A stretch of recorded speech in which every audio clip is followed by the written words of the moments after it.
Ассаламу алейкум, витаю вас, друзья. Извиняюсь, что опоздал на 2 минуты. Сейчас 20 часов 2 минуты по Берлину и 21 час 2 минуты по городу Джохару, бывшему Грозному. Друзья, вы на канале Реалити в YouTube и на канале Аслан Арцуев ТикТок. Я вас сердечно всех приветствую, друзья. Прошу вас распространять ссылку на наш стрим, так как нам всячески мешают вести нашу деятельность. Ставить лайки и писать ваши комментарии, друзья. Валейкум ассалам, Акраман, ЛБ, привет. Довели, Шамиль, валейк салам, все будет Ичкерия, обязательно, все будет Ичкерия, и нисколько в этом мы не сомневаемся. Друзья, пока мы все собираемся, я вам сообщу информацию от Генерального штаба Вооруженных сил Украины о текущем положении вещей и о потерях фашистской России на территории священной, святой украинской земли. Итак, за прошедшие сутки уничтожено 460 оккупанта, 4 танка, 14 боевых бронированных машин, 29 артиллерийских систем, 2 РСЗО, 1 антиаэркрафт. К сожалению, самолетов и вертолетов по нулям. К сожалению, то, что они у русских остались, и к счастью, что они не летают в небе над Украиной. Плюс 37 за прошедшие сутки уничтожено БПЛА, 0 крылатых ракет, 1 корабль-катер уничтожен, 47 автомобильной техники и цистерны и 6 спецтехники. Слава Украине, я могу сказать, друзья, на все это. Слава Украине. Слава вильной, непобедимой, свободной Украине, друзья. Так. К сожалению, я не смог провести ни вчера, ни в пятницу стрим, потому что был очень-очень загружен, очень занят. Очень много поступает звонков и сообщений по поводу юридической помощи. Очень просто много. Я номера все без имен, я хоть и просил указывать, писать мне в голосовом сообщении или в текстовом сообщении, кто вы, что вы, какая помощь вам нужна. Ну, кто-то звонит на телефон, кто-то звонит на WhatsApp, неизвестно кто звонит, и много очень номеров российских, друзья, российских. У меня вообще правило на e-mail российский, Mail.ru, и на российские телефонные номера не отвечать. Обычно я не отвечаю на эти номера, потому что, ну, разные там поганцы звонят и всякое бывает. Но сейчас я вынужден отвечать. И я прошу всех, кто выехал из фашистской России. Понятно, тот, кто находится в фашистской России, у него кроме российского номера нет. Тот, кто выехал, пожалуйста, меняйте свои номера. Если вы в Германии, покупайте немецкий. Если вы в Бельгии, покупайте бельгийский номер. Это будет удобно и для вас, и для нас, и для всех это будет. И будет видно, что вы не держитесь за этот российский номер телефона. А так, если я не всем ответил, а я, наверное, не всем, потому что каждое утро там по полсотни звонков, сообщений, от проблемы у всех очень разные, поверьте, от глобальных проблем жизни и смерти, заканчивая там, ну, не буду говорить, насколько не очень важных проблем, которые ко мне обращаются. Просто и понимаете, что я буду действовать в приоритете. Если человеку реально угрожает опасность, его могут депортировать, я, конечно же, буду заниматься этим вопросом в первую очередь, а не там каким-нибудь там более простым. Конечно, и улучшение жилищного положения и положения там в социальной сфере, это все важно, я на все это буду реагировать. Но я просто не могу физически, потому что просто написать документ какой-то просто вам ответ, да, вот запрос какой-то поступает мне, ну, вкратце, в 2 словах. Ну, надо мне знать, о чем я не могу писать, ну, слабый документ или документ, который вам никакой пользы не принесет. Соответственно, мне нужно погрузиться в проблему. Я должен, как и вы, увидеть все вашими глазами, эту проблему. На это нужно время, мне это просто прочитать физически. Потом, что я могу сделать по этому поводу? Я занимаюсь миграционным правом, и многие вещи, социальные вещи, это все для меня, для самого новость. Я, например, некоторые вещи, которые меня просят по звонкам, чем я должен заниматься, я для себя этим никогда даже не думал, что этим я буду там просить себе что-то, добиваться. Но поэтому мне это все нужно тоже изучать, нужно смотреть, ознакомливаться. И потом надо садиться писать документ. Просто чтобы один документ написать, ну, нужен хороший час, свободный. И если я не отвечаю на звонки, либо я умер, либо я пишу документ. Все, в противном случае я вам буду, ну, либо сплю. Буду отвечать в противном случае. Так что вот такие вот дела, друзья. Постараюсь отвечать всем, кому нужно, не ленитесь, не сдавайтесь, еще раз напишите сообщение, напишите, потом еще привычка писать сообщение, потом удалять, если я на него не ответил. И я не знаю, что вы мне там написали, о чем спросили и так далее. Я понимаю, что безопасность, все такое, но мы немецкая ассоциация, действуем в рамках немецкого законодательства, соблюдаем все законы конфиденциальности, которые обязывают нас соблюдать немецкое законодательство. И от меня эта информация не уйдет никому по моей доброй воле, понимаете? Поэтому не бойтесь, что я вашу информацию куда-то отправлю, куда-то это, нет. С Россией, с фашистской Россией никаких контактов у меня нет, ну, кроме тех звонков, которые в качестве консультации могут поступать. Поэтому можете не беспокоиться. Как-то так, друзья.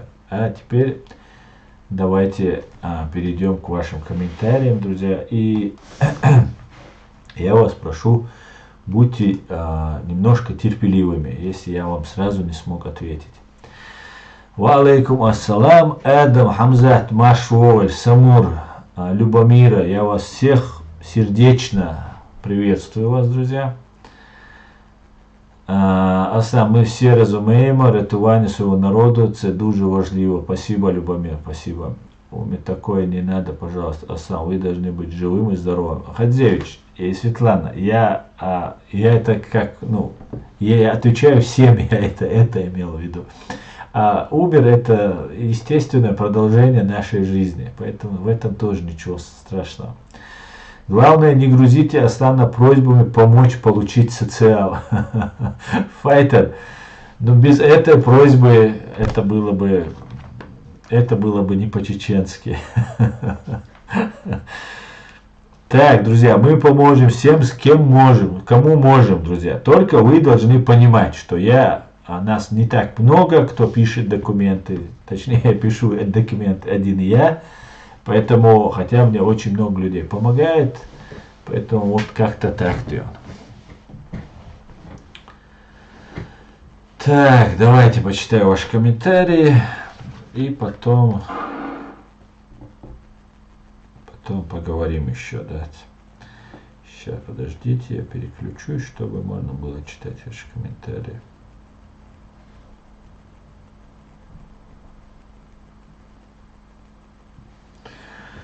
Итак, Леон.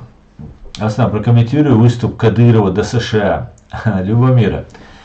Знаете, все, например, обратили внимание по поводу того, что Рамзан Кадыров не мог внятно говорить.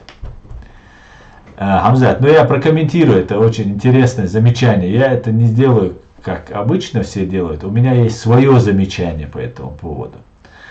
как он себя вел. Мы все обратили внимание, что Рамзан Кадыров не мог там открыть глаза, всегда он какой-то такой вялый, всегда у него закатывает вверх глаза, закрывает глаза и так далее, и так далее. Во-первых, это связано с тем, что человек выстраивает линию защиты. Все слова, которые сейчас он говорит в таком состоянии, завтра на международном трибунале он может сослаться на то, что у него были проблемы со здоровьем, его кровавая гибня заставляла это говорить, пичкала таблетками, как Брежнева, приводя доказательства, что реально, потому что человек реально под чем-то. Если бы они бы не хотели бы, чтобы мы увидели его в таком состоянии, мы бы никогда бы не увидели это видео. Соответственно, я полагаю, что в таком нетрезвом состоянии, или же делая вид, что он в нетрезвом состоянии, хотя какие-то лекарства и препараты он однозначно, по всей видимости, по его внешнему виду, можно полагать, что он применяет эти препараты. Так вот, я считаю, что вот это его нетрезвое состояние, неадекватное состояние, в котором он находится, когда он вот это все говорит, я полагаю, что он выстраивает линию защиты для будущего трибунала для себя. Вот я так это увидел. Поэтому это говорит о том, что у него хорошие советчики. Ему говорят, что время расплаты придет. Поэтому давай притворяйся нетрезвым, обдолбанным или там под таблетками и так далее. Как-то так делаем. Пойдемте дальше. Пойдемте дальше. Да, вот этого, вот такие вот эти вещи, они надо это заблокировать вообще. Вот это заблокируем. Не просто удалим комментарий, а заблокируем. Да.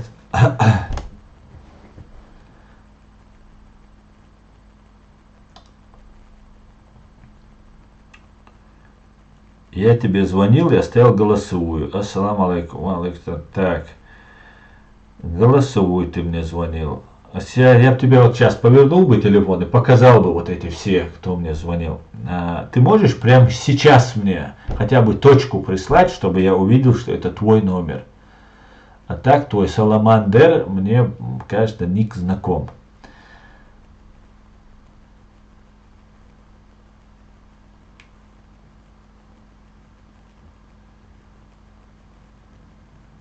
Так, Имрану алейкум салам.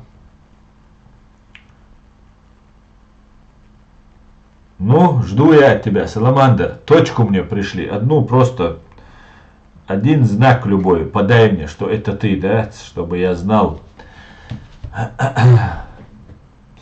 67 конец. Миллион хочу. 67 конец, Бош. Точка бает лойрик. Ты можешь просто точку. Зачем я это все сейчас буду искать? 67 конец.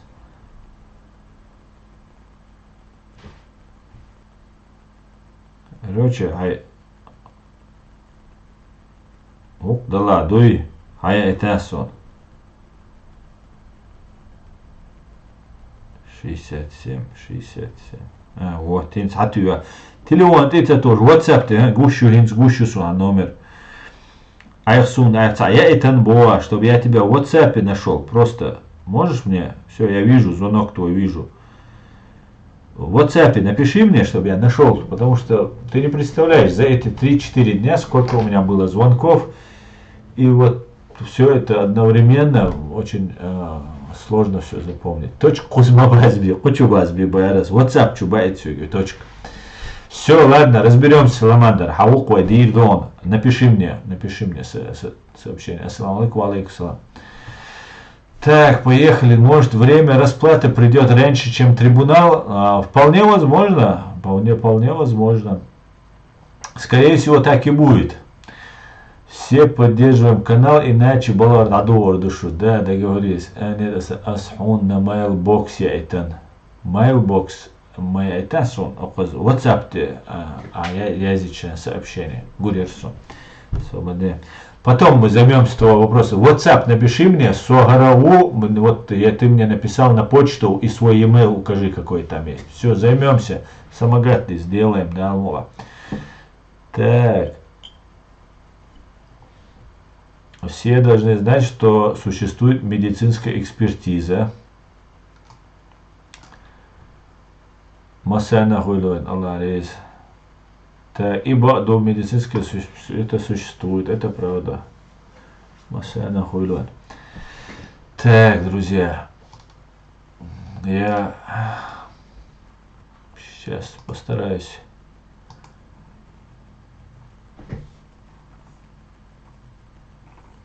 найти, что у нас. Я тут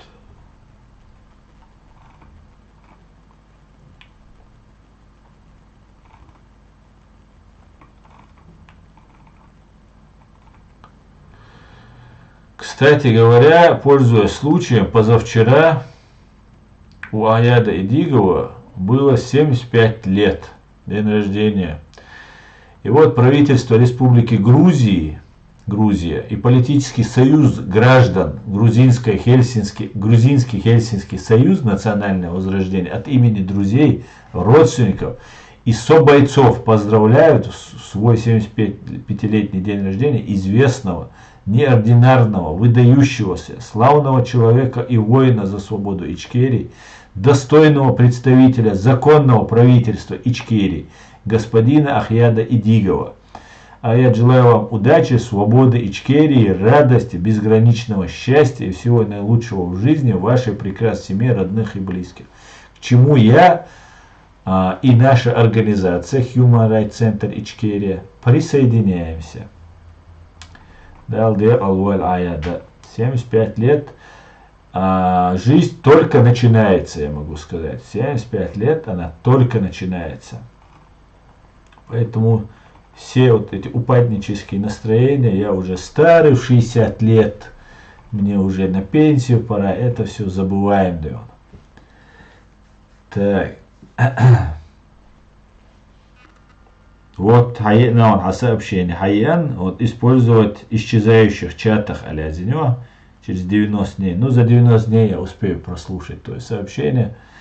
И потом я тебе отвечу после стрима, я тебе отвечу. Или же завтра, потому что если я не отвечу после стрима, знай, кто-то тебя опередил и мне позвонил. Мне 65 лет, но я еще в строю. Саламандр, 75 только жизнь начинается, так что ты еще 10 лет можешь считать, что ты еще не живешь даже, живешь еще неполной жизнью.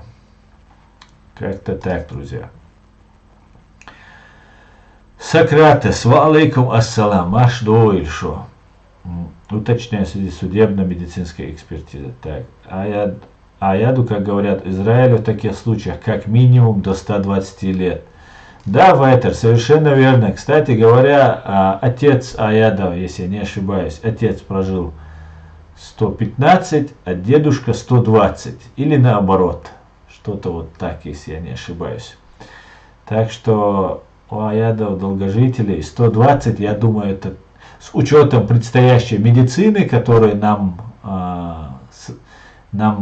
пророчат, что она будет супер, и мы будем жить, ну, минимум на процентов 50 больше от нынешнего положения, то я думаю, там 150 спокойно Аят проживет. Да, духва вольхшаберша. Ассаламу алейкум, Аслан. Амин, Хамза, да, духва вольхис. Ассаламу алейкум, Аслан. Что скажете насчет наших ребят в Украине, которые воюют за свободу нашей многострадальной родины? Ва алейкум ассалам.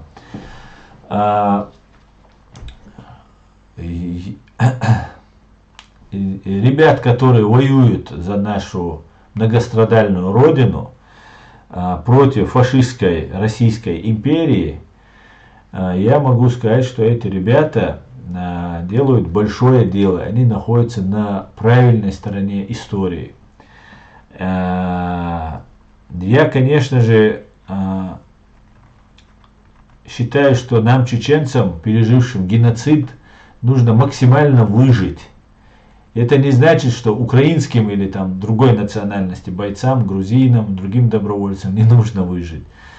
Нужно, всем нужно вам выжить, и вы все должны вернуться. Но наши чеченцы, как сказал в прошлом своем стриме Аят Эдигов, это зарождающийся наш костяк нашей армии, которые и налаживание братских, дружеских отношений с украинским народом, глубинных внутренних отношений, которые будут на века. Вот эта война, вот это окопское или военное боевое братство, оно сохранится и между этими людьми, и их детьми. И это намного важнее даже, чем межгосударственные какие-то отношения, потому что они очень надежные, очень крепкие, эти узы. Поэтому я очень надеюсь, что Украина нас признает, наш президиум, правительство признает, и вы там будете реально защищены, а не так, как захочет какая-нибудь администрация и посчитает, что вас нужно оттуда депортировать, выдать России. Там эти случаи тоже были, мы все знаем. Поэтому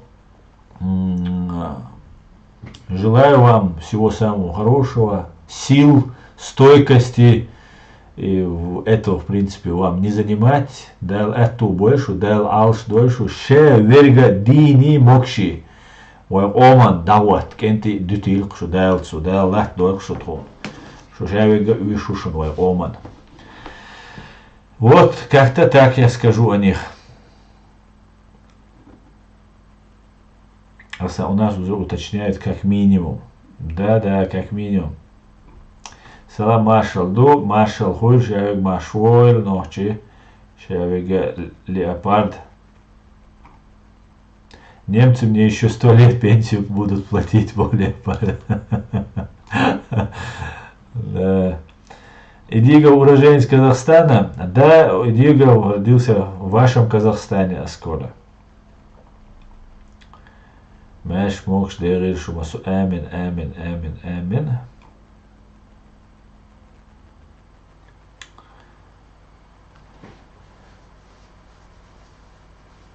Амин, ой, ваша ой, кич дух щикуешь, дал мула, Адам, дал мула.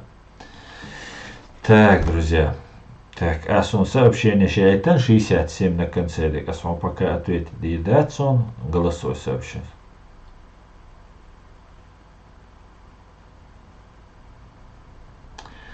Ну, давайте пока отсюда почитаю.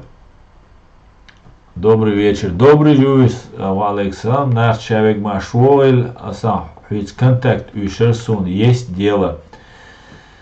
Иса Австрия. Алейкум Иса. Ну, контакт сасан ёлш сагамавац Иса. Ты можешь написать на WhatsApp мне в рабочее время до 18 дён. И я тебе обязательно отвечу. Да, Алмула. Потому что мой номер телефона есть. Здесь в ТикТок есть видео, где я говорю свой номер телефона. И в каждом YouTube канале, на моем YouTube канале под каждым видео есть мой WhatsApp номер. Звоните, пишите. Ну только по делу, друзья, только по делу. Вола, часами разговаривать там не всегда получается, да. Очень забирает время и силы. Асан слышал даже, сегодня наше время Украина хочет выдать чеченца. Нет, я этого не слышал. И я не думаю, что это возможно сегодня в Украине. Это просто, ну я не знаю, это как-то невозможно. А если есть подробности, имя, кто хочет выдать и так далее. То, что прецедент был, Тимура Тумгоева выдали, мы знаем. Некоторые других не в Россию, но в другие места выдавали. Но факт, то, что сейчас Украина никого выдавать, ну просто по умолчанию не может просто. Это невозможно. Но если есть какие-то факты, и ты прав, а я не прав, то пришли мне данные, да, придай мне любую информацию, опубликуй ее, и займемся. Мекшду, Аиса, мекшду. Свободные волки меж бердой живут 100 и более лета. Да, мула, да, мула.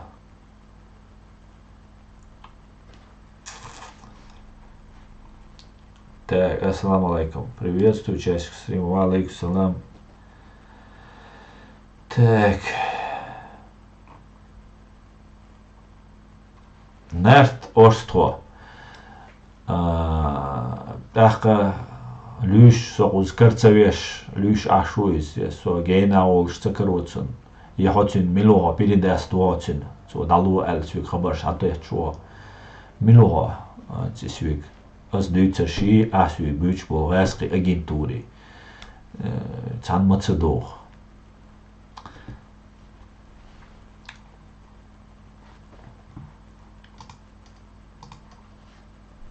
Так, друзья.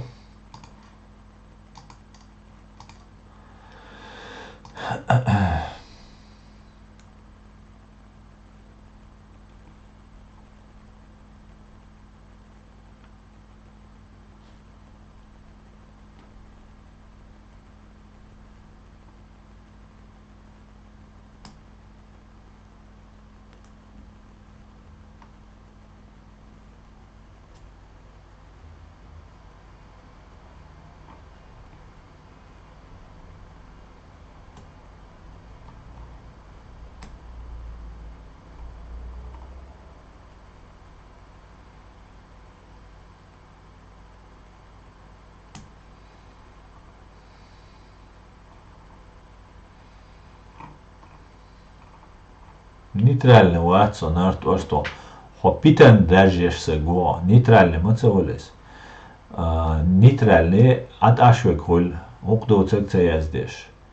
И что болвана, за деньги здесь люди и так пишут эти комментарии, пытаются меня отвлечь от темы, пытаются вырвать из контекста мои слова и меня с кем-то стравить. И вот ты занимаешься именно этим. Ты говоришь ни о ком и ни о чем.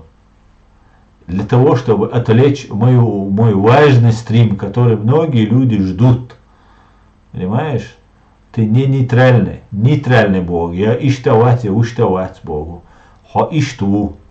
Ха бол бешу. Питан дажешься го.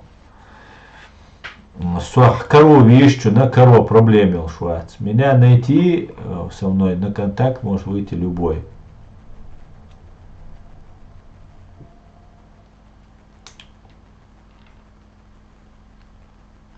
Нейтральный передач бейцовой. Совершенно верно. Алекса, какие бумаги мне надо собрать, если у жены есть вид на жительство, а я приехал через Хорватию? Алейкум ассалам, странник. Для того, чтобы вот на этот вопрос тебе ответить, я оставил номер своего телефона, они сейчас в стриме, и я постараюсь тебе ответить на твой вопрос. Но еще ты можешь обратиться к адвокату с таким вопросом, какие документы собирать. Потому что здесь все-таки я пытаюсь правовую помощь, когда у вас права нарушены. Я не все юридические бесплатно услуги хочу вам оказать. Я хочу помочь чеченцам, и не только чеченцам, людям, у которых права нарушены. Им грозит депортация, грозит 3, 10 угроза им есть. Если у тебя такой вариант есть, ты свяжись со мной на WhatsApp, пришли мне. Я тебе пришлю нашу анкету, ты заполнишь эту анкету и пришлешь ее мне на e-mail. Я постараюсь в короткие сроки, предельно профессионально тебе помочь в твоем вопросе. Но опять же я буду брать приоритеты для срочных дел, для важных дел, для горящих, где зависит жизнь человека или свобода человека.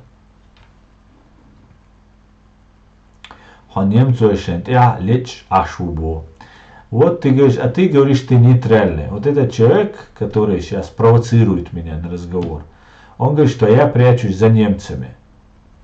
За кем ты прячешься? За ником ты прячешься. А ты говоришь, ты нейтральный. Стоило тебе 2 слова сказать, оказалось, ты не нейтральный. Понимаешь? Вот и все. Хопитан дажошу, хопит не сагу. Пожалуйста, можешь не писать мне. У меня очень серьезный стрим. Я веду очень серьезные темы. А не каких-то агентов российских спецслужб обсуждать. И вот этих провокаторов, которые вроде тебя заходят, мне что-то пишут. Хорошо? Не мешай мне работать. صنمت شد عدات شو لечен واحد صور دو حقول شوال حقوال إذا والملغى савалиш 4,5 года вы мне угрожаете. Ну хоть кто-то придите, объявитесь, ну посмотрите, что будет.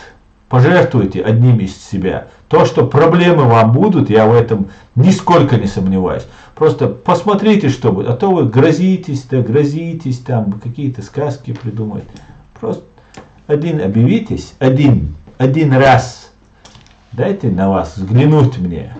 Кто из вас такой дерзкий, который хочет решить со мной проблему? Какая у вас со мной проблема? Что я вам лично сделал? Ну, кроме фашистской России и предателям чеченского народа. Придите и скажите. А так, это болтовня одна. Ладно, друзья, оставим этих нейтральных дел. Перейдем к более важным делам. Кстати говоря, о выдаче, я как раз сейчас посмотрел новость, о чем тут идет речь.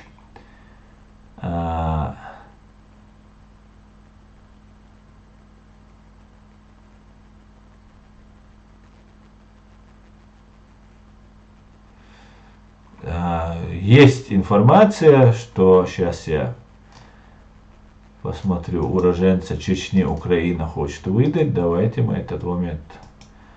Это не просто так поступила информация.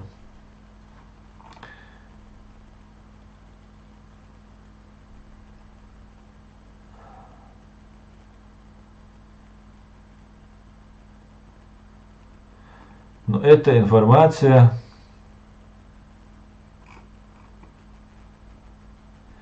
о выдаче Юсупа Саид Алиева.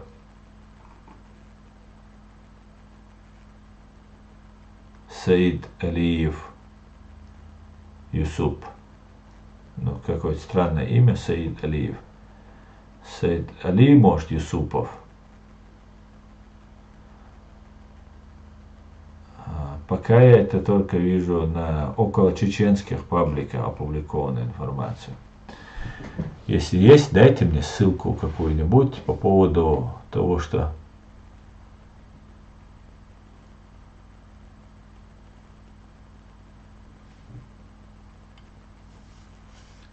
дайте какую-нибудь информацию, если есть, про депортацию вот этого человека из Украины, чеченца.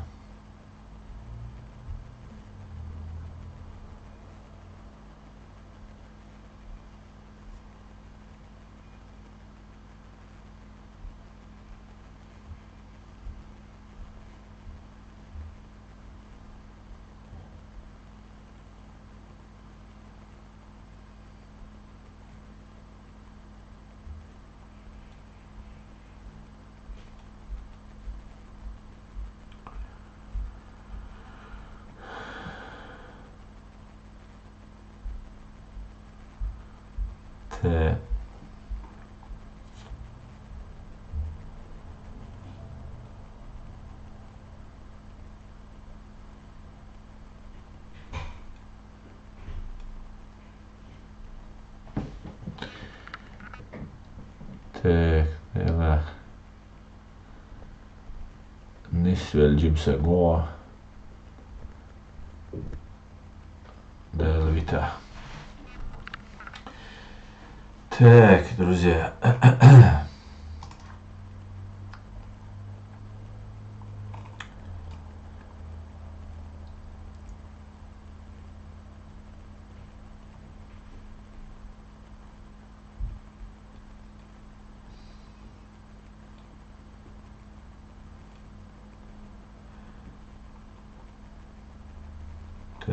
Так. Валексалам келчумелвенак шевега.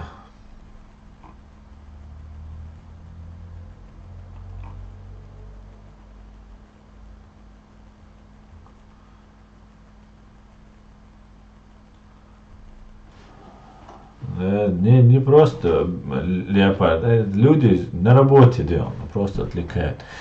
Так, давайте комментарии, пожалуйста. Сламашек, Машой. Депортировать чеченского политбежца в Россию — это заранее подписать ему смертный приговор, но это в худшем случае. Да, но сейчас разберемся. Я не думаю, что это возможно. Это просто самоубийство любому, кто подпишет этот документ.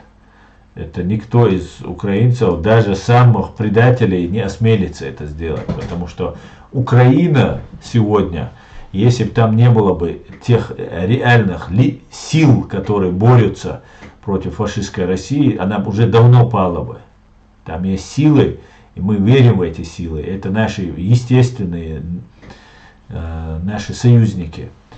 Поэтому я не думаю, что это возможно в нынешних условиях. Это, может, какая-то ошибка, может, попытка какая-то, что-то. Это разберутся, ничего не будет, да, Алмола. Если будет более подробная информация, конечно, я буду озвучивать и освещать. И чем смогу, помогу. Если человек реально нуждается в нашей помощи. И еще нужно, чтобы попросили о помощи. Просто так браться, кому-то помогать, когда человек не просит, потом тебе говорят, мы тебя не просили. Поэтому нужно обращение. Просим, чтобы вы нам помогли. Так, дальше.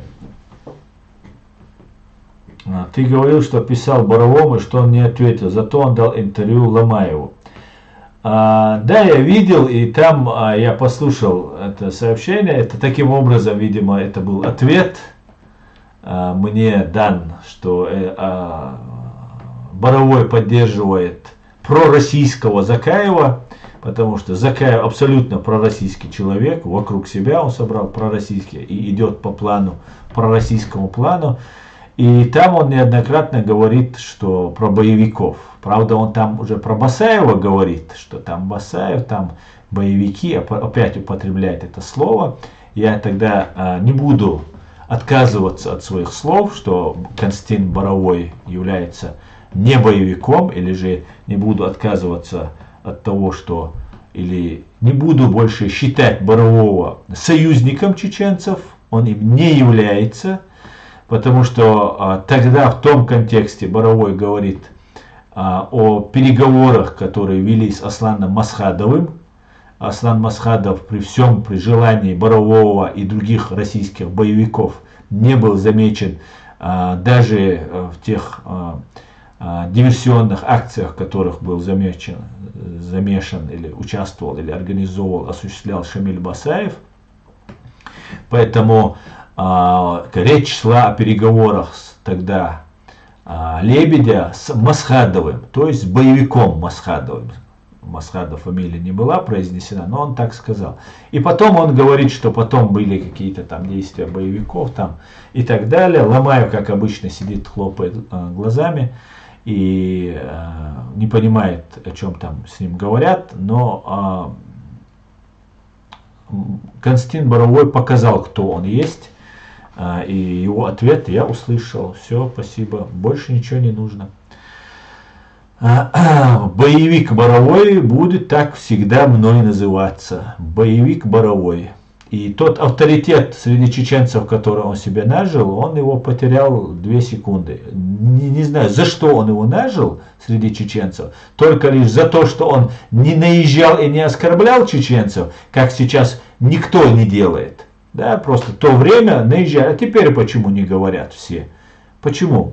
Что-то случилось. Может, другой президент в России за эти 23 года. Может, Патрушев другим стал. Может быть, с ФСБ что-то другое случилось. Что случилось? Что чеченцы сейчас перестали быть террористами, бандитами, там, боевиками и так далее. Но для россиян мы остались боевиками. И я правильно считаю, что все россияне, кто так считает, как Боровой, для нас являются такими же россиянами, как и все остальные. Вот и все. Aslan Хаттар, дуса должность в Ичкерия, дар и дайцар премьер-министр, самозвание Закаеву аса уйцер Ичкерия. Тамерлан, в соответствии с нашей конституцией, с нашими законами, должность премьер-министра занимает президент.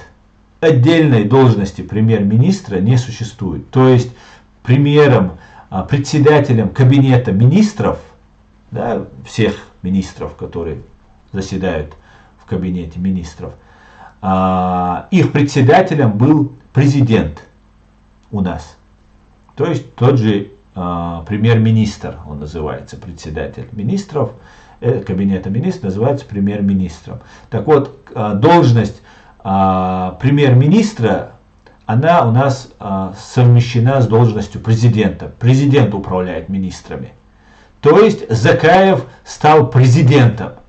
Когда еще Дока Умаров был президентом Ичкерии в 2007 году, он только в декабре объявил об Эмирате Кавказ, и тогда даже он не сказал, что он не является президентом, и тогда даже не опубликован ни один документ на наших официальных государственных средствах информации. Нигде нет документа, что Дока слагает в себя полномочия президента. Хотя это вытекает из того, что он возглавляет Эмират Кавказ там, и так далее. Но он мог оставаться президентом и создать Эмират Кавказ, отложить свое президентство в сторону, не уходя с поста президента, и заняться Эмиратом Кавказ. Нету ни одного документа. При этом в декабре 2007 года Дока объявляет об Эмирате Кавказ, не слагая с себя президентских полномочий. Это наш последний президент, от которого мы хотим, кому-то нравится Дока, не нравится, от которого мы будем вести нашу историю. Этот человек исторически, как личность, является нашим президентом. И Закаев и его вот эта группа объявили за месяц, то есть в ноябре. Или же в ноябре объявил Дока, а это было в октябре, это я не помню месяцы, могу путаться. За месяц до того, как Дока объявил об Эмирате, Закаев объявил себя фактически президентом Ичкерии, то есть премьер-министром. Это приравнивается. Если ты понял, что я объяснил, то вот как-то так. Из всех блогеров наш адекватно, кроме Аса, я не видел вообще. Могу поклясть Всевышний. Оставьте сам покой, слушайте его или говорите, спросите по теме. Жижи Галнаш. Баркал за поддержку. Жижи Галнаш. Как раз дикхет. Даройный Жижи Галнаш. Не обращай внимания на людей. С тремя классами. Так, договорились. Закаев наградил Кличко. Так, это ни о чем. Как только видите, появляется на любых каналах, пишите, что Зак самозванец, и никто его не назначал на должность, он нелегитимен. Все журналисты и прочие преемники интервью того стоят. Варидер Исан Мясеш, говорит вам, совет вам такой, друзья. Закаев нелегитимен. Нелегитимен не то слово, там очень много чего, друзья, очень много.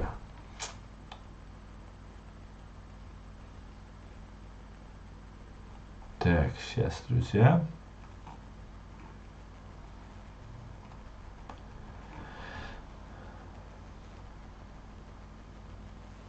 Да, ладно, поехали. Мавидин, алейксалам, брат. Друзья, пожалуйста, Файтер Израиль, пожалуйста, не наезжай на Украину. Не наезжай. Платон мне друг, но истина дороже. Украина сейчас не заслуживает того, чтобы кто-то, вообще не позволю этого делать у себя на канале. Даже своим израильским друзьям, никому, друзья. Сейчас она истекает кровью. И мы должны помогать. Да, нужно критиковать, нужно поддерживать, нужно советовать. Ну и критика должна быть, как говорится, я, например, для себя многого не позволяю. Хотя меня очень иногда так задевают некоторые, не знаю, украинцы они или под видом украинцев, но так задевают, прямо в сердце прям могут кольнуть. Но ничего, Дион, подождем пока победят, потом предъявим все счета и будем упрекать будем и все остальное. Пока этого я прошу, настоятельно требую этого не делать у меня на канале, потому что я буду банить просто-напросто. Так, Россия это спорная территория между Украиной и Китаем. Часть России уже официально появилась на официальной китайской карте, изданной Государственным агентством картографии Китая. Да, есть такая информация. Думаю, что это фальшивая информация про выдачу ночи. Любомир, я тоже думаю, там что-то не просто так. Посмотрим. Просто посмотрим. Не думаю, что полностью там фальшивая, но я не думаю, что это так, может быть.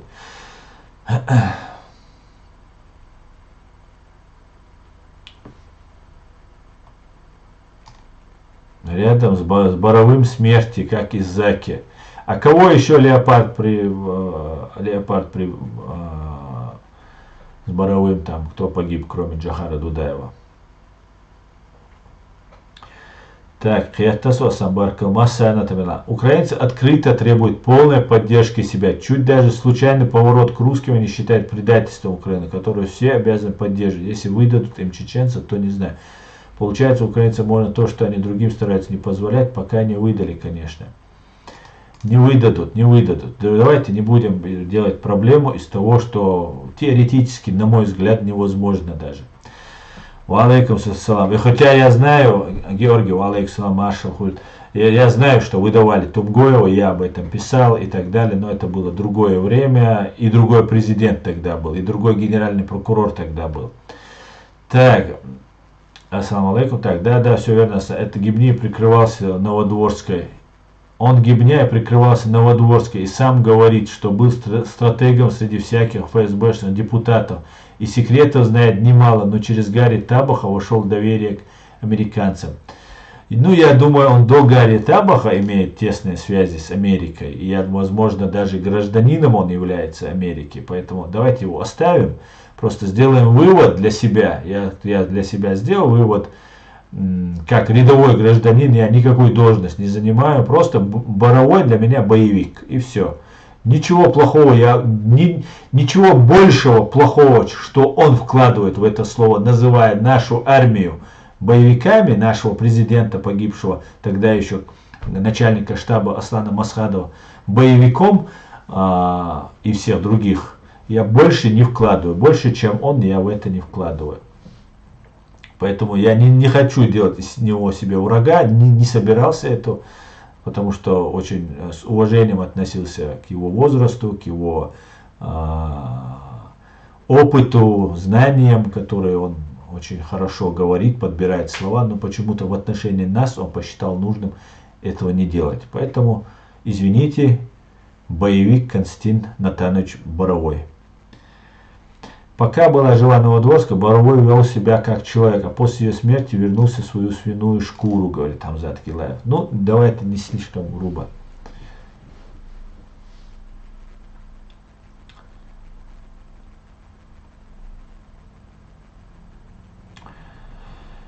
Так. Аса, я тебя понимаю. Аса, я тебя понимаю, но что же будет потом, если Украина, истекая кровью, такое творит сейчас? Файтер Израиль.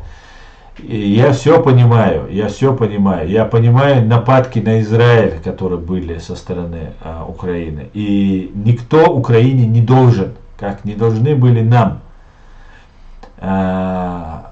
И вся помощь, которая подается, ее нужно принимать с благодарностью и так далее. Украинцы так себя и ведут. И появляются антисемиты есть на украинских каналах. Ну, всякое есть. Но президента же евреи избрали. Иудея избрали. Да? Ну, это что же очевидный факт. И того антисемитизма, который есть, например, в фашистской России, в Украине его нет. Хотя, ну, всякое есть. Античеченизм есть, да, чеченофобия есть. Все имеется везде, как везде. Но сейчас Украина сражается, и я полностью на ее стороне. Полностью. При всех минусах, при всех неприятных моментах, я даже не хочу все перечислять, которых у меня тоже много есть накоплено. Но это потом, это после победы. Явно выдадут, например, какого-нибудь человека, израильтянина отдадут, воюющего за Украину, России. Вот это факт. Попробует отдать. Вот это да, это будем реагировать, и орать будем, и ругаться будем. А дальше, пока там политические вот эти вещи, поэтому попрошу тебя. быть сдержанным. Так, спасибо за поддержку. Пожалуйста.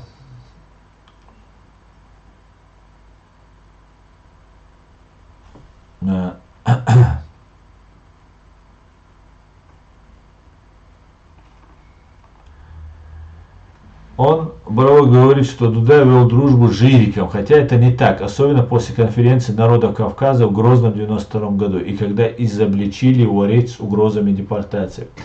Да, Шамиль, вы меня все к Боровому сводите, к этому вопросу сводите.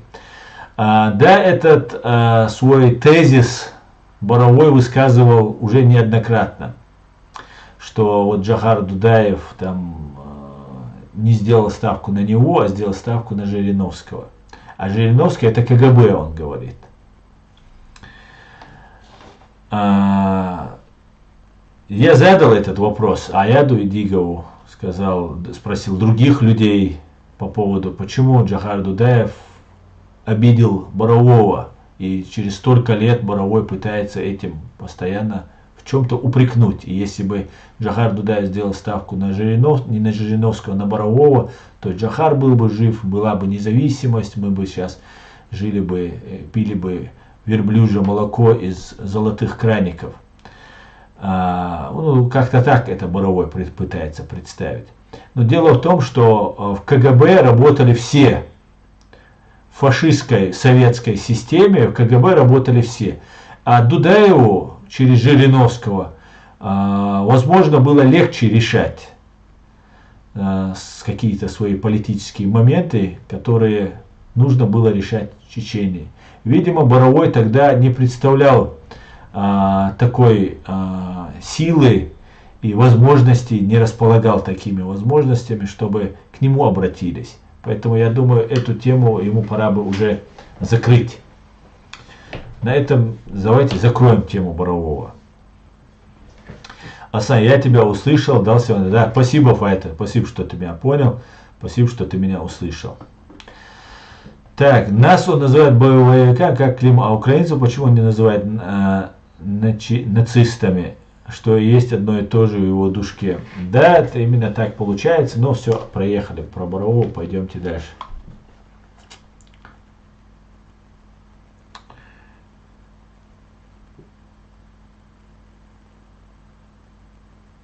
Салам алейкум, дорогой брат Асан, всегда рад тебя видеть. Ва алейкум салам, брат. Спасибо, Фантомас, все приветствую.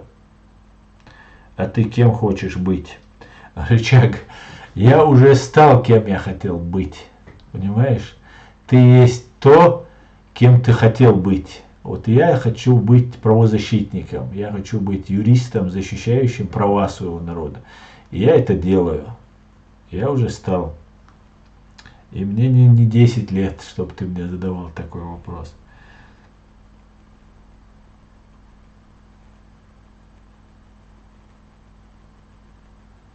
Не араб, а чеченец, говорит. Почему тогда он убрал Ичкерию и объявил Амират, тем самым настроив против Чечни весь мир?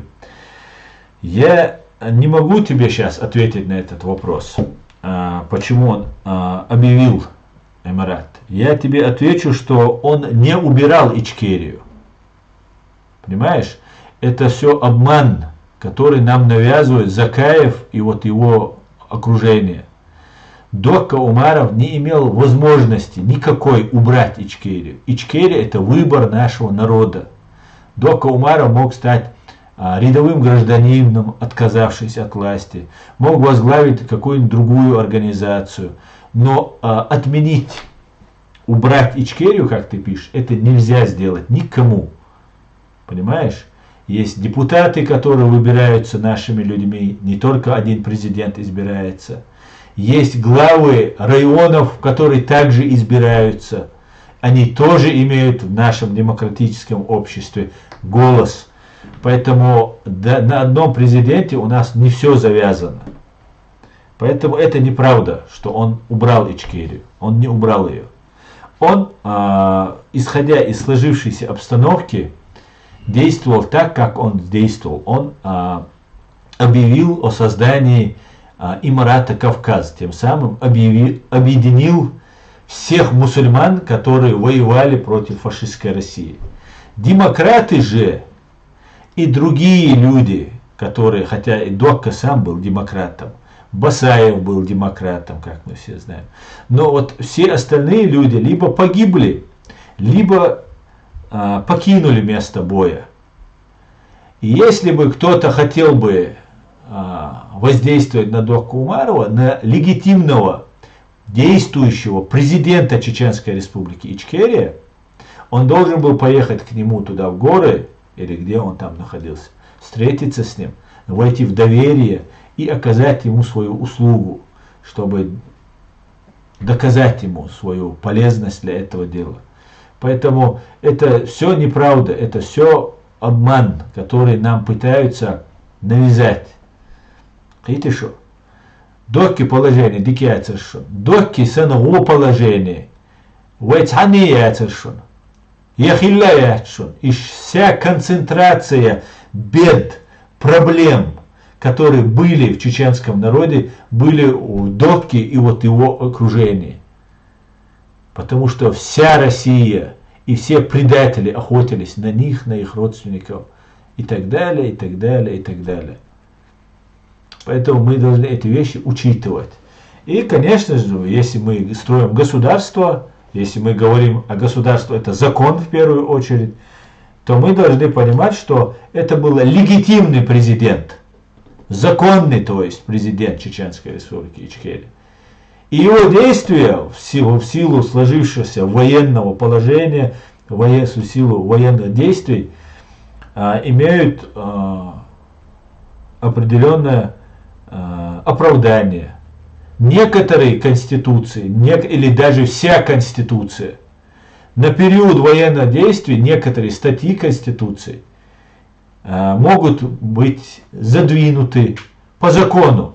А те, кто он не имел права где-то обойти, нарушить, вот эти законы Конституции будут решаться после окончания войны решением Конституционного суда, так как это не мы с вами, принимающие какие-то решения, это легитимный президент Чеченской Республики Ичкерия.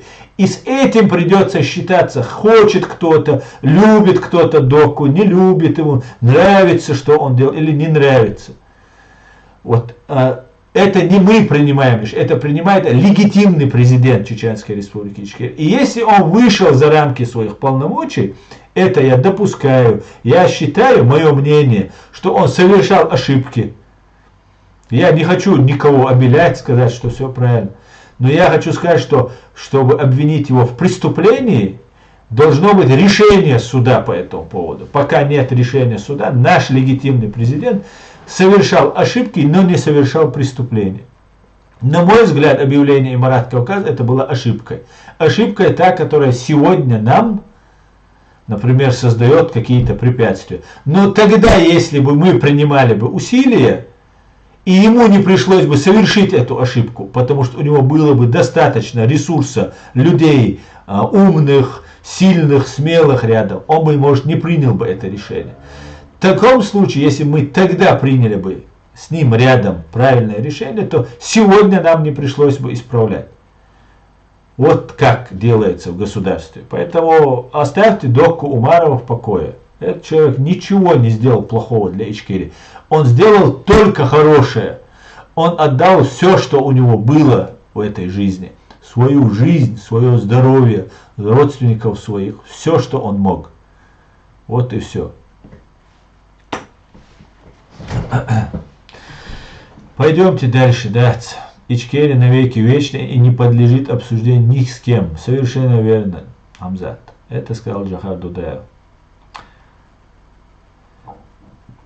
Украина признала независимую Ичкерию. Да, Верховная Рада Украины признала оккупированную Чеченскую Республику Ичкерия и геноцид, совершенный фашистской Россией над чеченским народом. Официального признания, формального признания в виде открытия посольства, вот этого за показа Владимиром Зеленским мы еще не наблюдали. Но мы ждем. Aztán diakonit Ivanir, célszüksége nagy információt célségernik rászkárjú цунах шайтиш ишьяц ба духар. Ахка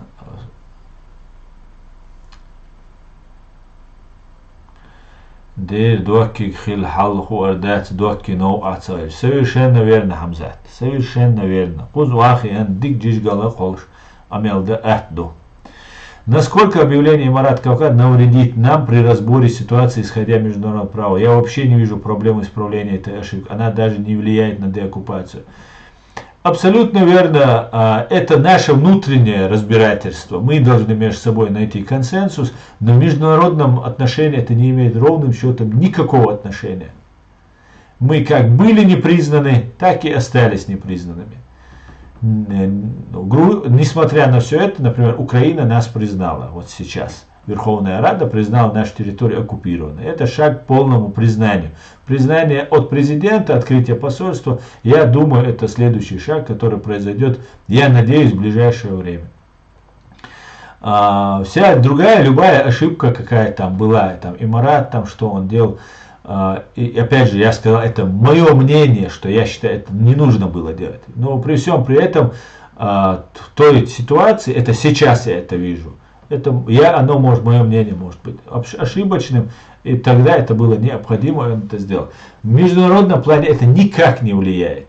Никак. И вот некоторые там есть товарищи, которые там, Закаев там не демократ, он там радикален, там, он там шариат там строит 2002 года, Конституция, он тут эти 10 много чего говорят на эту тему. И это тоже ровным счетом ничего не представляет. Это тоже фейковое, выдуманное обвинение в сторону Закаева, потому что Закаев легко это может победить и таким образом посадить в неудобную ситуацию этих людей. Потому что Закаев не радикал, Закаев не исламист. И это никто не сможет доказать, что он исламист. И то, что вот сейчас недавно вышло видео, по всей видимости это старое видео, о том, что Закаев где-то в церкви, там на похоронах грузинского воина находится, это тоже подтверждает, что он никакой не радикал, никакой он не исламист и так далее, и так далее. Закаев вокруг себя собрал предателей, и его окружение вербовало. И вот этого этим людям не хватает, когда они говорят, что Закаев отошел от пути свободы и независимости. И вокруг себя собрал ГРУ, ФСБ, МСБ и всех остальных. Вот этого не говорят. А вот это является причиной. Остальное, что он там радикал, или Курочкины радикалы, исламский какой-то террорист Курочкин, ну это смешно просто. Люди выставляют себя не очень компетентными. Но это другой разговор, это уже... Я просто, чтобы было понятно, что объявлен Имарат Кавказа, это все какой-то там ужас из ужасов, который на нас напал. Ужас из ужасов находится на Лубянской площади, дом 1. Вот туда надо смотреть и там смотреть этот ужас. Террористическая банда ФСБ. Вот что является главным врагом. И все, кто им помогают, на религиозной почве, на демократической почве, мне разницы, там есть и ичкерийцы, якобы ичкерийцы, и якобы ваххабисты, которые работают на Лубянку. Для меня разницы нет. Этот ичкериец, который работает на Лубянку, или же ваххабист, который работает на Лубянку, какая мне разница? Есть фашистская русня. Все. Вот я делю вот этим критерием определяю. Вот и все. А так все остальные мы являемся свободными людьми, которые всегда найдем, ну кроме клинических идиотов, которые тоже имеются, к большому сожалению, которые тоже имеются. Глупо все это штудировать, просто сплетни раздувают и раздувают, спорят, ссорятся на том, что вообще не критично. По сравнению с выносимым расколом, эти разборы вообще ерунда. Совершенно верно, абсолютно верно. Это все выдумано. Это выдуманные проблемы. И если бы они не были бы выдуманными, эти проблемы, если бы они были бы камнем преткновения, главными проблемами в нашем деле, об Аяде и Дигове, не начали бы говорить после того, как я поддержал Ахьяда Эдигова. Понимаете? До этого никто не говорил. Он также в Фейсбуке есть, у него сайт есть, YouTube канал есть. Потихонечку работает, выкладывает государственные документы, там, 3-10. Никто не говорил про Ахьяда Эдигова. Как только я о нем сказал, я поддержал, я сказал, что чеченцы, вот единственная правильная группа лиц, которая придерживается независимости, свободы, которую я нашел. Мне никто не заплатил, они мне не родственники, наоборот, я был, сказать так, оппозицией им, пока я считал, что эти люди являются на правильном пути. Как только я заподозрил, что Ахмед Закаев и люди, которые его окружают, сотрудничают с российскими спецслужбами, не только тот, кто меня вербовать пробовал, а вообще его представители, его совет старейшин, которые здесь находятся, другие люди, поименно я могу называть, каждого. А если нет, придите ко мне, вот только под запись в прямом эфире я с вами буду разговаривать. Или если не в прямом эфире, только под запись я буду разговаривать. Потому что ни одному я этому человеку, ни этим людям я не верю. Вот эта причина является, что отошли от пути независимости и свободы. Все остальные причины, это все высосано из пальца. Ерунда просто. Там Конституции не так сказал, это не то сделал, там не так встал. Туфта полная. Ну ладно, пойдемте дальше. У меня есть вопрос, сколько лет пришлось потратить на разминирование, восстановление после военных действий в Чечне? У нас такие серьезные разрушения, столько мин, может есть какие-то советы. Жень, это потребуется, десятки лет вам на это потребуется. У нас до сих пор горы наши заминированы. Никаких разминирований полных каких-то там не ведется. Просто самолет пролетает, лепестками усыпает вот это все. И все. Вот таким образом они у нас минируют. Десятки лет вам потребуется. Десятки лет. Если не 100 лет потребуется. Все это развивать. То, что у вас они делают, они даже у нас так минами не засеивали. Даже у нас. Надо срочно вернуть наше посольство в европейских странах ЧРИ. Вернуть оно у нас разве было? Хачукаеву веришь? Он из хорошего гнезда, я могу сказать. А верить, не верить, это я в Бога верю. Да, Адам, совершенно. Такое ощущение, что ты вначале попал под влияние русской радикально-демократической идеологии. Когда проще смотришь на вещи, все намного яснее становится. Под влияние русской радикально-демократической идеологии. Да, но я не попадал под русскую радикально-демократическую идеологию.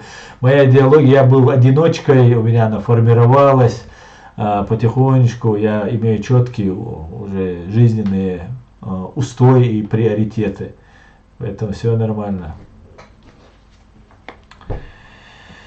Так. Пойдемте дальше. Почитаем, что у нас пишет ТикТок.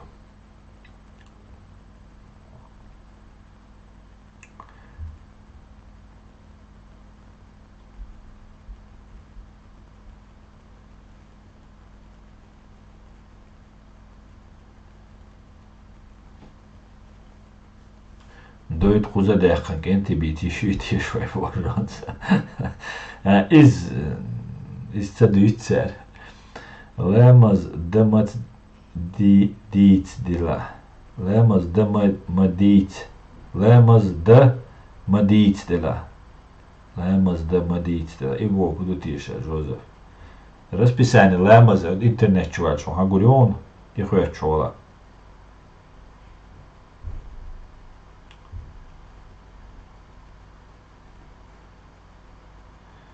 А почему он объявил войну Америке? Разве это не был удар по чеченцам?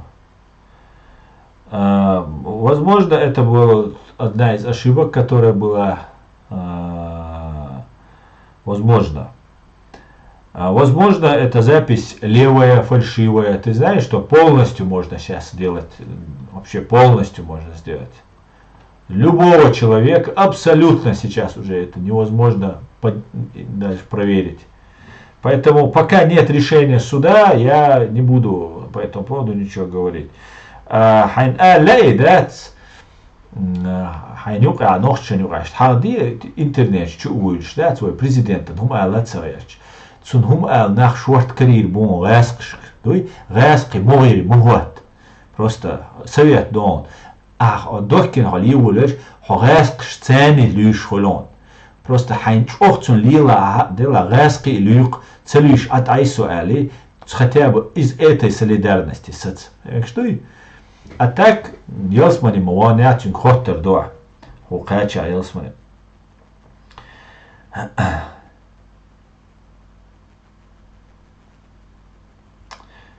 так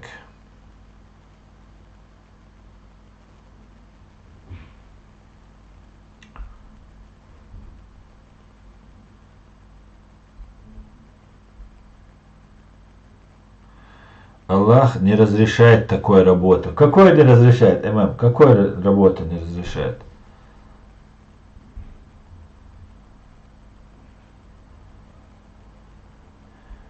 Hello, Asta, how are you? I'm fine, thank you. Hello, Brent King. Так, Бьон.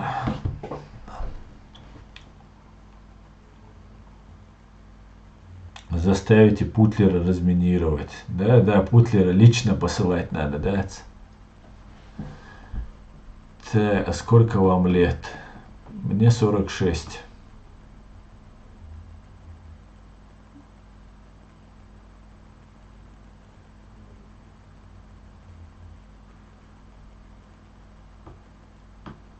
Изам Ханифа, ночи англичанин, хрватец изам, просто сун мел английский хахош, хрвор изам. Сама как ты. Уж тама цуязин чула кицва, редукция киета.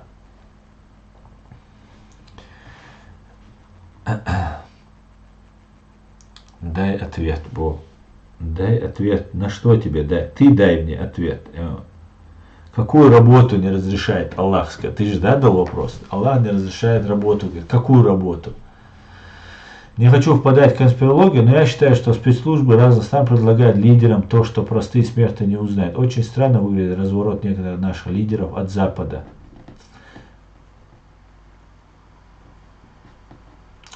Aslan, can you speak English or not? I little bit speak English. Но мы говорим сегодня на русском языке, поэтому давайте не будем сейчас усложнять мне мой стрим. Брент Канг, ну с какой целью вы интересуетесь? Занимались вы когда-либо спортом? Вы когда-нибудь спортом? Я на этот вопрос неоднократно отвечал, просто с какой целью вы задаете этот вопрос? Основной банальный вопрос: Аллах справедлив? Конечно, справедлив. А что ты хочешь мне сейчас какой-то новый задать? Да? Блогером быть харам, ты говоришь, это харам. Понятно, блогером быть харам. А зрителем быть не харам? А зрителем быть не харам? Ну ладно, это так, люди отвлекают нас от темы. Давайте пойдемте дальше. Очень хорошо, что вы обратились к переводчику, не понимаете по-русски. Так я вам отвечаю, с какой целью вы задаете мне этот вопрос.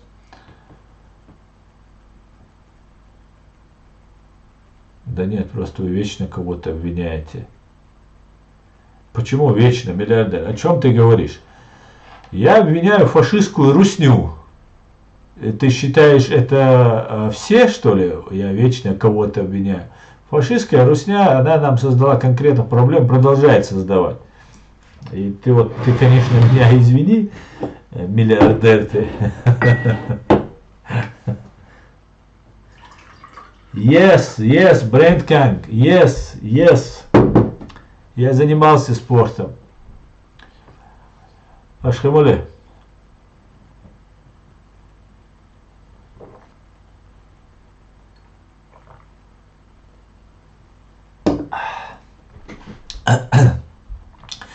блогером быть харам. Да, поэтому Израиль. Имеется в виду, что могут предложить такое, что подходит спецслужбам Запада, но не подойдет, даже может быть и вредно. Они не глупые, чтобы так отворачиваться от них. Думаю, они потеряли доверие к ним. Ну, все может быть, конспирология может быть.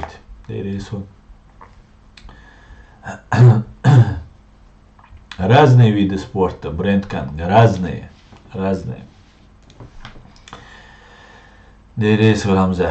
Так, зачем вам знать, каким видом спорта, чем я занимался, друзья? Я не понимаю, как будто вы меня тут анкетируете для чего-то, да?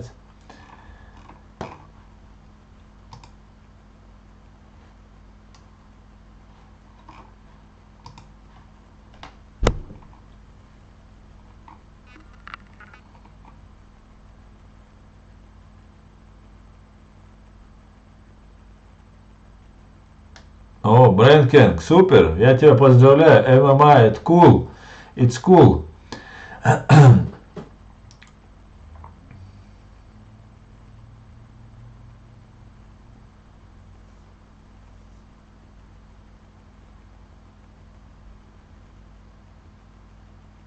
Я обвиняю всех, кто напал на безвинных людей ночью, Афганистан, Вьетнам, Украина и так далее.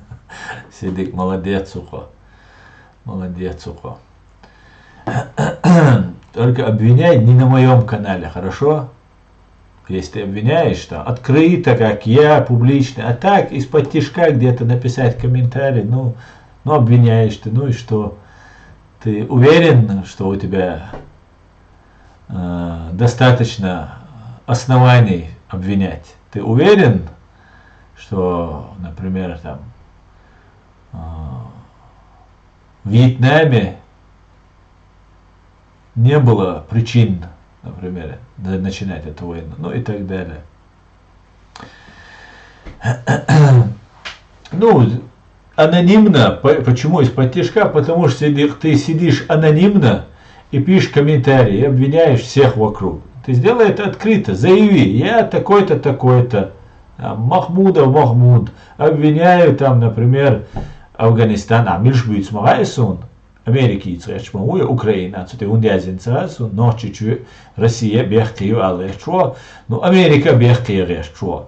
Та эроваль, открыто, сугарову, сагарцею, ометига, ты найдешь массу тебе ответов. Во-первых, ты поймешь, что ты ничего не знал ни про Вьетнам, ни про Афганистан, ни про Украину, может, и Чечению ты знаешь, а остальное ты поймешь, что ты ничего не знал, или мало что знал, и тогда выработаешь позицию, будешь защищать, и таким образом ты сможешь отстоять Вьетнам, там, Афганистан, может быть, они даже пару слов из-за Ичкерию скажут, может быть, если ты хорошенько за них поработаешь. Я за мир во всем мире, да. Я за то, чтобы все были здоровы и богаты.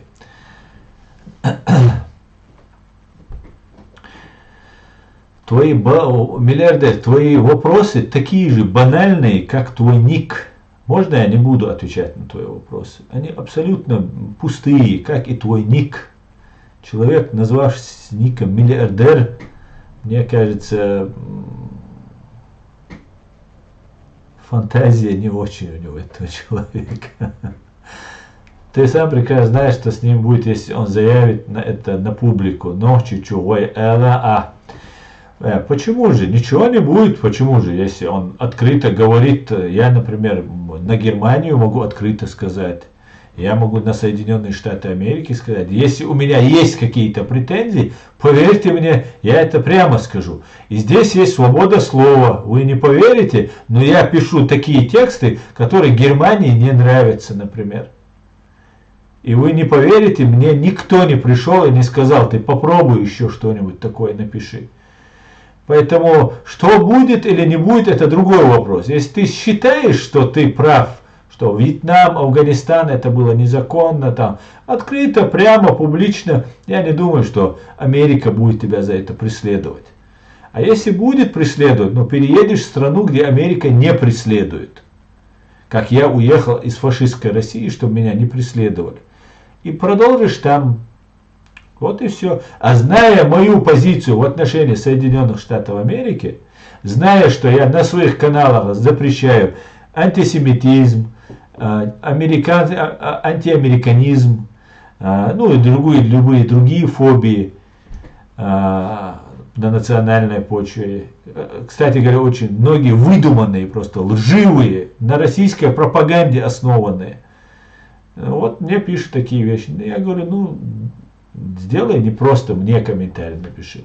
Может, мне не стоит так много внимания тебе уделять, но возрази мне тогда, или же займись чем-то открыто. Такое, как ты можешь, вот такой совет, если ты считаешь, что американцы твои братья. Ты тоже провокатор. Я ему советую говорить то, что он думает. И все. Понимаешь? А ты меня хочешь увести от темы.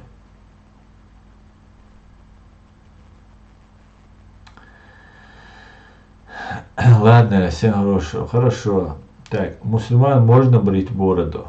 Абрахман not Линкольн. Абрахам not Линкольн.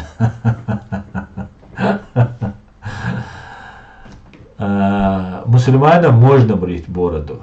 Это не запрещено брить бороду. Она желательна, борода. Запрета нету. Запрета нет. Как на алкоголь, употребление свинины или какие харамные вещи, запрета на бороду нет. Да, она желательна. В одних случаях усы были желательны, в других случаях борода была желательна. Понимаешь? И ты прекрасно это знаешь. Вы просто здесь троллите меня.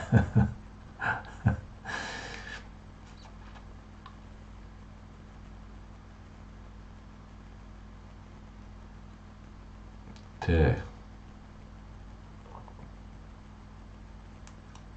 Thank you very much, Brent Kang. Thank you very much.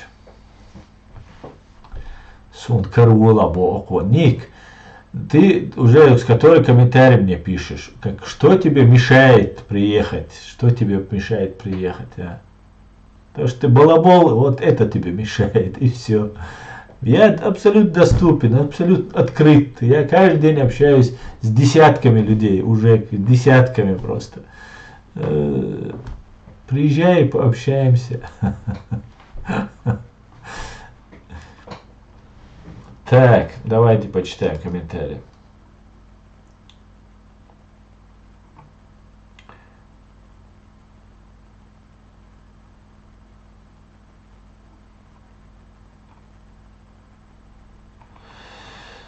Так, Михаил Барсук. Я не пойму людей на России, которые мне пишут, что мы бомбили Донбасс с 2014 года.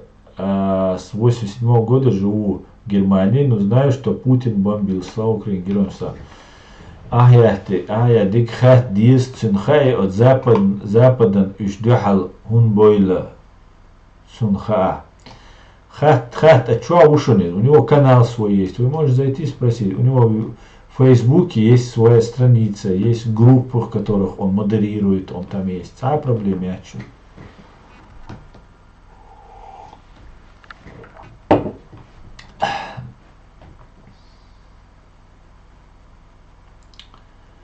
Героям слава. Так.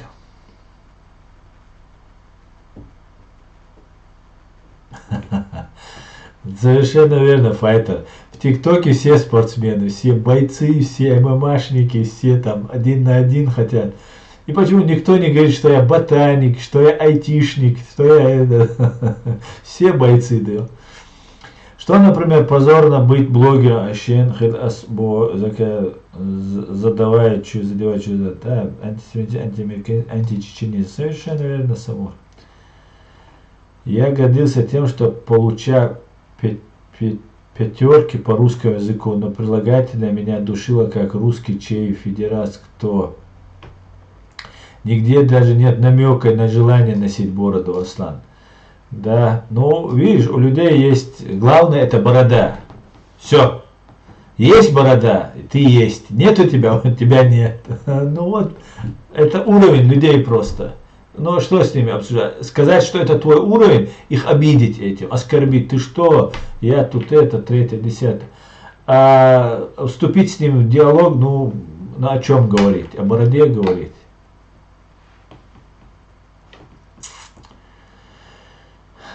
Вас интерес слушать, спасибо. Пожалуйста, Кеся, пожалуйста. Огонь по своим, Ерис Асан. Огонь по своим, и уертишь огонь по своим. Да, собала, дерезу, амин, ишем, вишван. Да, просто за белый лист хватает и увозят в обезьянихи. Да. Важно, что говорит Создатель. В Бороде нигде в Коране не сказано, носите бы, а то, что сказано, сектой помимо Корана, другое, а не ислам. Да, тоже верно. Тоже верно. Так, Аслан Гроусе Аус Кроутен Бин Урлау. Вальдемар, витаю вас. Спасибо. Спасибо большое.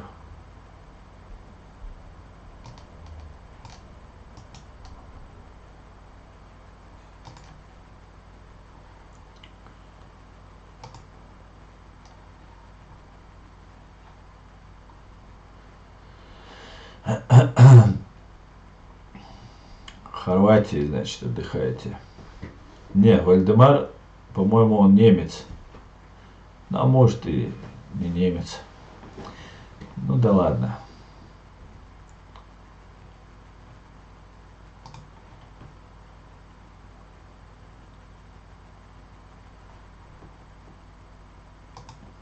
Короче говоря, в любом случае, немец или хорват, приятного отдыха. Могу сказать.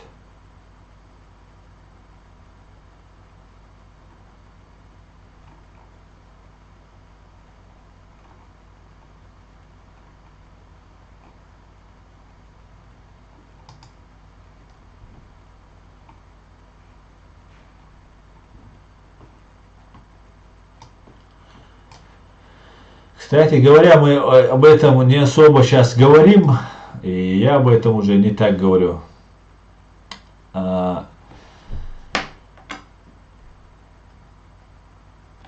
Ну, помните то, что были события с Пригожиным, то, что они там, и я об этом говорил, что будут рейды, зачистки будут, что это будет. Идут, и вот это самое страшное для КГБ, это военные, которые не могут победить Украину, которые получают в нос от Украины, и они очень злые на КГБ, которых ввязали в эту войну, которые никакого выигрыша, просвета они не видят.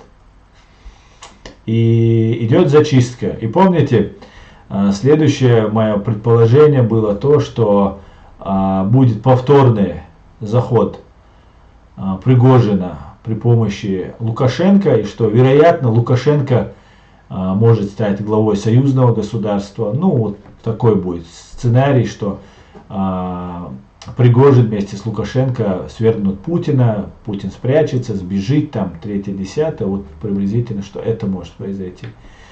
И могу сказать, что убийство, уничтожение Пригожина косвенно подтверждает и эту мою версию. Теперь этот план уже невозможно осуществить. Теперь такая медийная фигура, как Пригожин, уже больше не существует. Поэтому, ну если реально он уничтожен, то этот вариант уже отпадает. Поэтому таким образом пока система Путина, выстроенная им, имеет пока запас прочности. Так.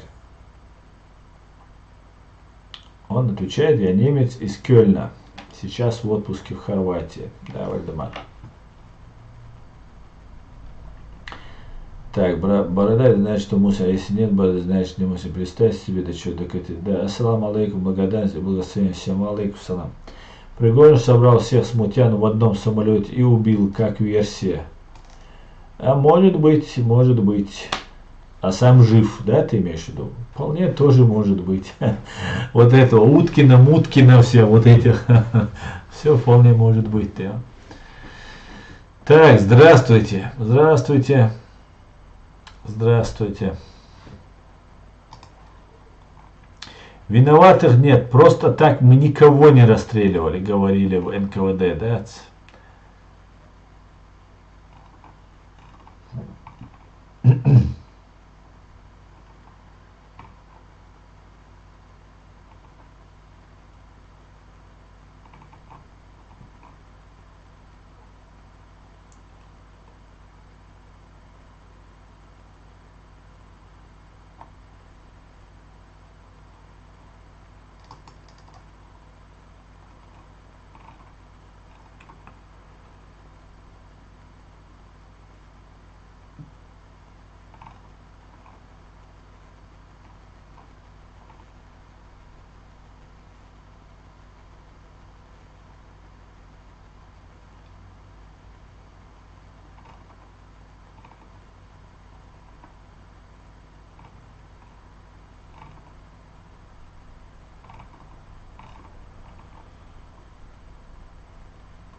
Так, друзья.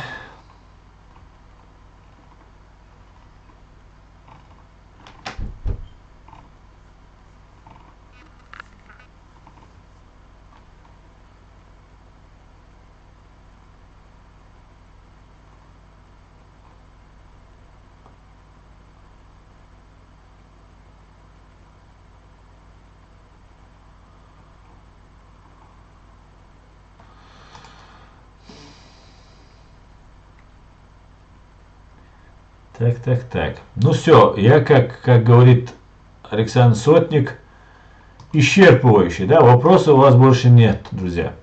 А я тут уже себе в Фейсбуке уже засмотрелся.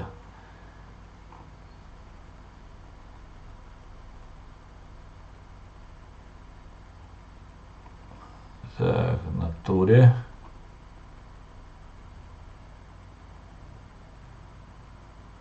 Алейкум, Вистор Шварца. Вистор Шу.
Такс.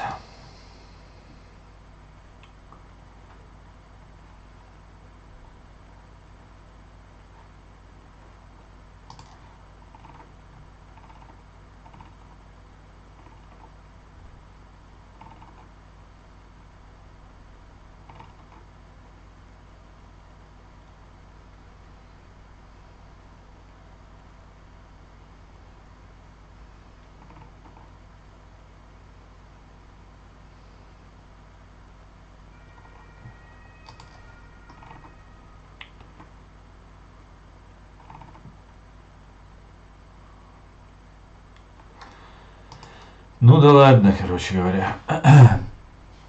Исчерпывающий, да, я так полагаю. Друзья, тогда можно заканчивать наш стрим. Мне нужно писать еще, до утра писать придется, да он. Поэтому давайте закончим. Закончим наш стрим. Так, друзья, давайте я закончу на этом свой стрим.